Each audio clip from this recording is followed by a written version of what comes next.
You know, if you've ever tried to learn Spanish, you've definitely hit a wall. And I know you know which one I'm talking about. Ser versus estar. It feels like there are two ways to say to be and like a million ways to get it wrong. But you know what? Today, we are going to crack this code for good. Okay, let's just dive right in with the biggest myth of them all. We're always told ser is for permanent things, estar is for temporary things. Simple, right? But hold on a second. Isn't death pretty much the most permanent thing that can happen?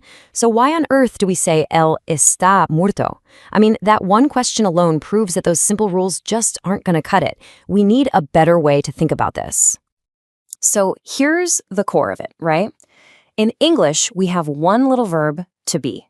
Spanish takes that same idea and splits it into two completely different verbs, and they are absolutely 100% not interchangeable. If you can master this, you're taking a massive leap towards sounding fluent. So let's start with a much better rule of thumb. I want you to think of it like this. Ser is all about what something is, its identity, its very essence. Estar, on the other hand, is about how something is, its condition, where it is, or the state it's in at a certain moment. So, essence versus condition. That's going to be our new starting point. Now, to make this super practical, language learners came up with these two incredibly handy acronyms that are basically a mental checklist. For ser, we've got doctor, and for estar, we've got place. Seriously, these two are about to become your new best friends. Let's break down doctor for ser. It covers all the big essential stuff: date, occupation, characteristic, time, origin, and relation. Think about it. These are all things that really define what a person or an object fundamentally is. Let's see this thing in action, because that's when it really clicks. For date, we say hoy es lunes. Today is Monday. For occupation, ella es doctora. She is a doctor. See how each of these is describing a core, defining feature? They aren't just passing moods. They're part of the subject's identity. Okay, now let's switch gears to estar and its acronym PLACE. This stands for position, location, action, condition, and emotion. Notice the vibe here. It's all about a state or a situation that's happening right now, or a condition that could totally change. Let's check out the examples for place. For location, nosotros estamos en casa. We are at home. For emotion, ella está feliz. She is feeling happy. See that pattern? It's all about how things are in this moment, not what they are deep down. These acronyms will honestly get you through most situations you'll face. So, doctor in place? They're an amazing foundation, seriously. They're like your training wheels. But if you really want to sound like a native, you have to get into the tricky stuff, the places where the rules seem to bend a little. Hey, remember our old friend, the permanent versus temporary rule?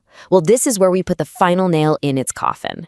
The city of Quito, it's not going to get up and move out of Ecuador, right? That's about as permanent as you can get. And yet, we say Quito is star in Ecuador. Why? Because for location, estar is king. It doesn't matter how permanent it is. If it's a location, it's always estar. Okay, this is where it gets really fun. And maybe a little dangerous. Using the wrong verb here doesn't just sound a little off. It completely changes what you're saying. If you say someone es aburrido, you're calling them a boring person. That's a characteristic. Ouch. But if you say they están aburridos, you're just saying they feel bored right now. Huge, huge difference. Here's another perfect example. Ser listo means to be clever, to be a smart person. It's part of who you are. But estar listo just means you're ready to go. You can be a really smart person, but not be ready for dinner. The verb choice here is literally everything. And this one is my personal favorite. Ser rico means to be rich, to have a lot of money.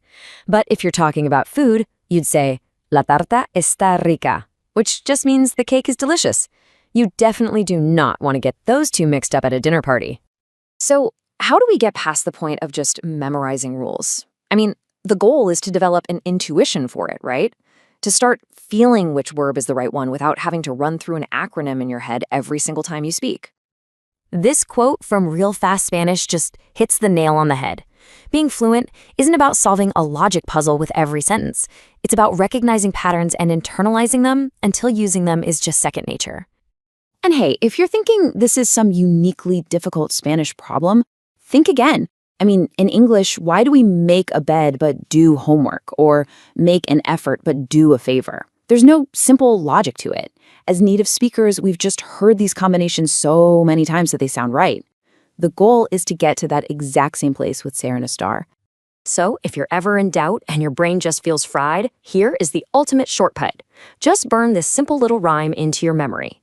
How you feel and where you are, that's when you use a star. It covers emotions, conditions, and locations, which are the biggest uses for a star. If what you're saying isn't one of those, you're probably safe going with Ser. All right, you've got the toolkit and you've got the mindset. So let's put it to the test with a few quick questions.